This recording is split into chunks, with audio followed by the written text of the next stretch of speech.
6 days a week, 12-hour shifts. You can always do something right, even if it's going wrong. Is this what you want to do, or is there something else you would like to do? Get a mentor. We live a life of abundance.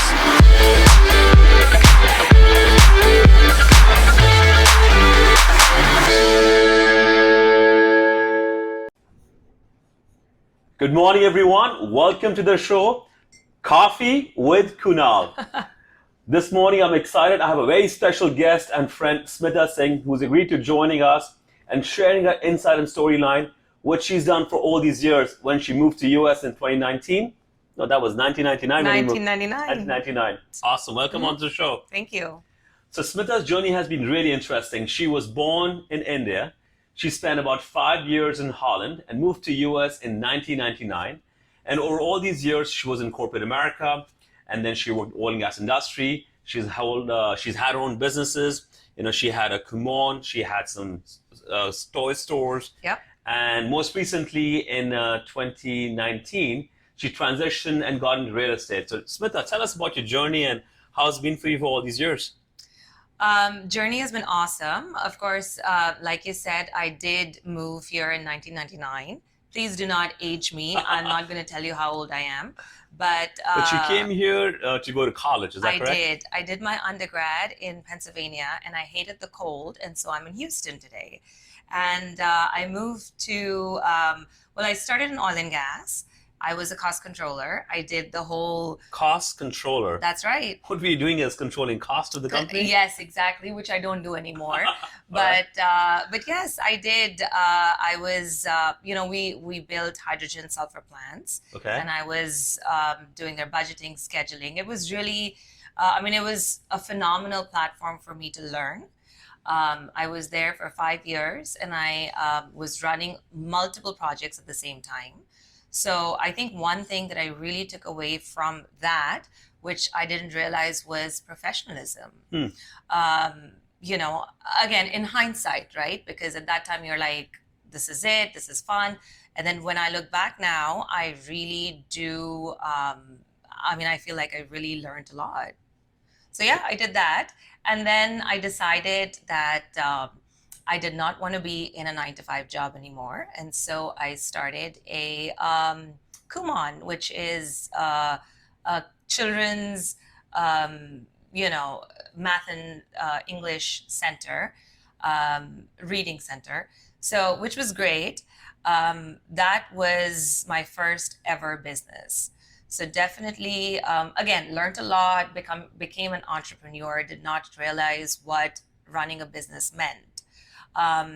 Did that, and then I started a retail store, which was a beast. Before we go into retail, so Kumon, how many years did you have the business for? 6 years, 6 to 7 years. I understand you also have a young family. You have 2 young boys. Mm-hmm. And this was in the process when you had these boys and you started the Kumon business? Correct. How were you juggling and managing leaving corporate America, being an entrepreneur, business owner with young family and kids? So in the beginning, it was super hard. But I think, and I feel this as I am progressing through life, is that if you really want to do something, you'll do it, right? So yes, it's hard. My priority is my family, my kids, and yet I am ambitious. So I've always wanted to do something of my own and to make it successful. And to get there, it took a lot of hard work. I mean, I have worked nights, I work weekends, but I work a lot. Sure. So Kumon happened. I also understand you've been heavily involved, engaged with Fort Bend ISD. You've been on certain committees, yep. With the rezoning structure that we've had in the last few years. So you've always been engaged with education. Mm-hmm. And then you ended up opening a retail store for toys, again, mm-hmm. kids related. And that was in a suburb, Sugar Land, which is outside of Houston area. And you had that store for many, many years. You had your own employees running your own operation. Mm-hmm. And you had that store for 3-4 years. How long was that for? 4 years. 4 years. While you're doing all this, you also had your own podcast, mm-hmm. and which was, I believe, for parenting, and you had a podcast for women entrepreneurs. Talk mm-hmm. to us about how was that podcast strategy and what were you doing in that? It was incredible. There was no strategy. I think in hindsight, Come on, Smita. again, no strategy. No strategy, and I think that's a lesson learned. Okay. I just did it because I wanted to do it. I love the podcast medium. I do. Just fell in love with it, and I wanted to do something which was to do with women entrepreneurship, because I do believe that people don't talk about it. Yes, it's a hype. We talk about women entrepreneurs, but when it comes to the rubber meeting the road, it's hard. It's not easy. And so it was a passion project. I just started it. I did not know where it would go. And it actually took me into consulting. So I actually was helping women entrepreneurs start their business. Did I start it off with that in mind? No, but that's where it ended up. But I mean, I love podcasting. I do it still to this day. I love it because I get to speak to different people. I get to learn from them. I mean, it's amazing. I would never be able to reach out to, someone who's done or been so successful in life and get 30 minutes of their time if it wasn't for a podcast. Wow. It's a podcast which was mainly geared towards women entrepreneurs. You did that for a few years. And most recently in 2020, you've partnered with James. For those of you who do not know, James, his street name is Zillow Killer. He is known in the industry as a leading person in the marketing and strategizing how to create your brand. So early on this year, you partnered with Zillow Killer, with James, and you have a series of podcasts coming out. What kind of guests do you have coming on your show, Smita? So this was super organic, right? I have known James, and we just kind of, when we come together, we talk and we just have these incredible conversations. And so we decided that we would do a podcast. It's the guests that we are having on are very real estate related, but we are kind of evolving into more entrepreneurship.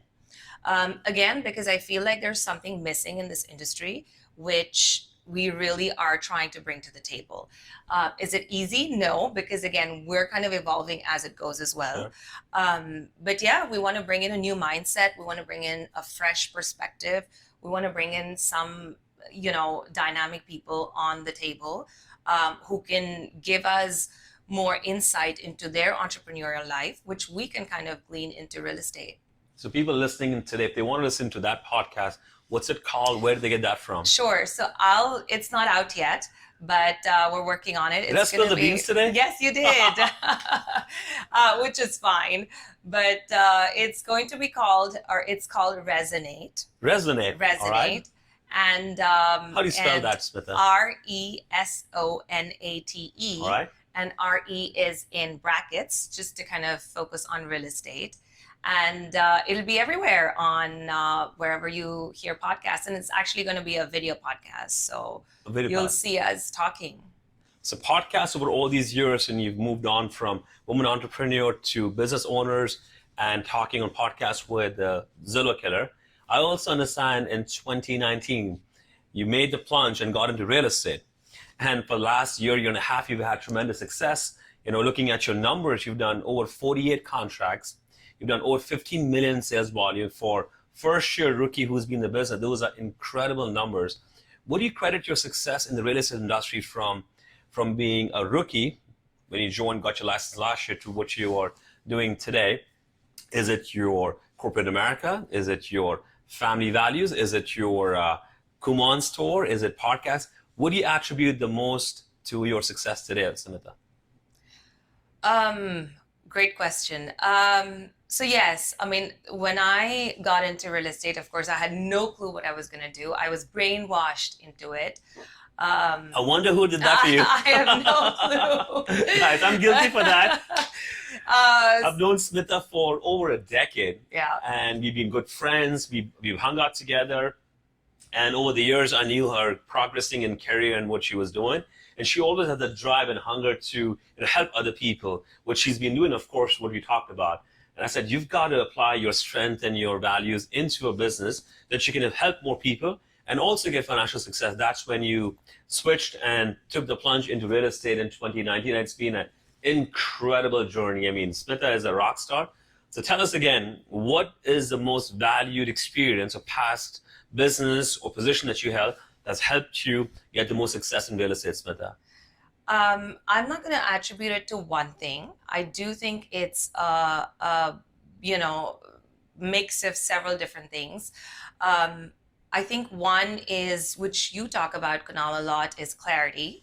I feel like if you kind of know what you want, you'll find a way to get there, which I did not at a certain point of time. And eventually when I realized that this is what I really want to do, I guess find time, find the systems, find the way to do it. But yes, so a couple of things.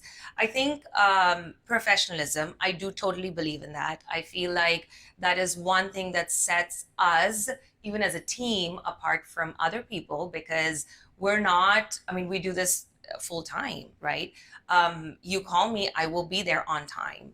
I'm going to take this as a job and I'm very serious about it, which a lot of people see. And I've had that feedback from clients too, where they realize that, oh, you know what, this is not just another real estate agent. You can just call and be like, okay, this is what we're going to do.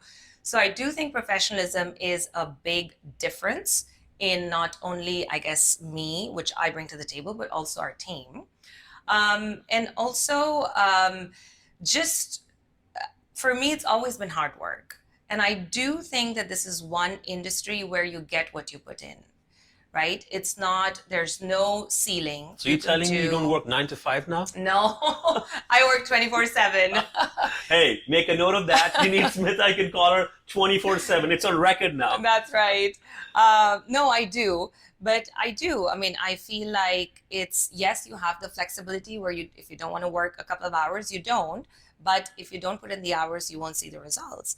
And it may not be true for some of the other industries because there is certain layers to it. But here, if you put in the hard work, you'll get it in. I 100% agree with you. Even from my background, came from corporate America, 9 to 5 job. And what you put in is what you get. Most people in our industry, they think it's an easy job, part-time, what you see on HGTV. Yeah. You pop into a home, sell $1 million listing. That does happen, but that's not the norm. That's the outlier. Yeah. And to be successful in our business, you really have to put in 150% effort every day. And we all wake up unemployed every morning. Yeah. And guess what we do next?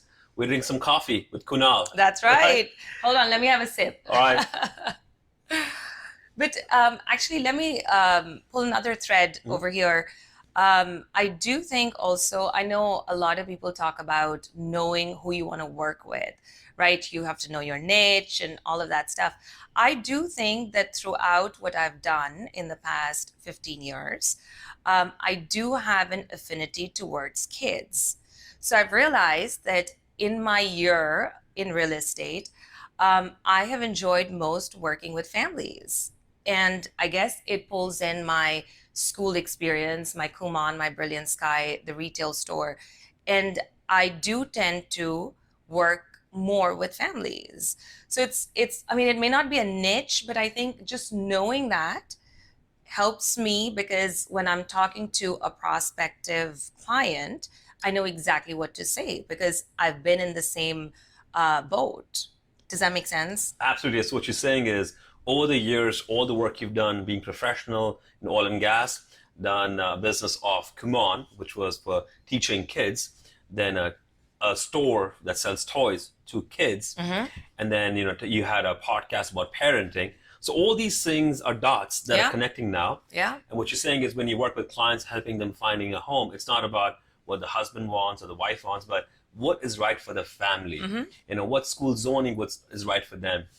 What kind of amenities would be right for the family? So it's brilliant that over these years you found your passion, found this thing, but you've not given up on each of those things. You're still involved with Fort Bend ISD. Right. You're still doing your podcast, but now you're also doing real estate, which those skills you're applying effectively. Yeah. Brilliant. Yeah. And that's why we have Smita on the show, drinking some coffee, because she truly is a passionate person who has got tremendous success. If someone wants to reach out to you, Smita, and get more insight about your success story, would you be open to sharing in depth about your success at Kumon or Brilliant Sky or what you're doing? Would you mind sharing with them? I'd be happy to. How would they reach out to you, Smita? Find me at Smita Singh. I'm on Facebook or come up to our office. What's your number? We need your number, Smita. 832-656-2358. That was too fast. That's okay. You can rewind it and hear it again. What's that number again, Smita? 832-656-2358. It was fantastic having you on the show today, Smita. Thank you. Brilliant. Enjoyed sharing with us your journey of coming from India, going to Holland, coming to US, going to college over here, and now being a successful real estate entrepreneur in the Houston market. If you want to be on the show, have some coffee with me, sip some of that. Maybe we'll add some Baileys into the coffee. Call me today or call me tomorrow. We'll be here waiting to engage with you on Coffee with Kunal. 6 days a week, 12-hour shifts. You can always do something right, even if it's going wrong. Is this what you want to do, or is there something else you would like to do? Get a mentor. We live a life of abundance.